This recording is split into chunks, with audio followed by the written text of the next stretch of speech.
Come on. So jy weet ons het baie gesaffe in die land en ek bedoel ek is 'n groot Suid-Afrikaanse supporter. Jy weet want ons almal het moes nou vroegoggend opgestaan daai tyd en 3:30 jy weet die All Blacks gekyk en gewens die All Blacks moet wen. Maar toe Nelson uit die gevangenis uitkom. Wow. Toe change ek. Jy weet toe sê ek myself no more. Dis nou ons land, ons almal se land. Dinge gaan change. En ek bedoel dinge het gechange.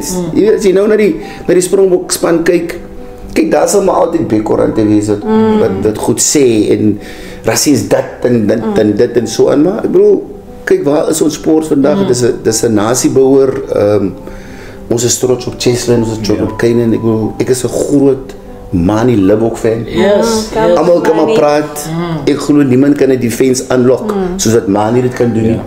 Met sy hande, met sy voete. Hy skop 'n bietjie beter palle toe. Jy weet, so en is een van ons kinders. So ons kan nie vir 'n ander land skree nie, weet. So ons moet die bitterheid moet ons nou los. Ja. Maar die realiteit moet ook daar wees. 100%. So waar.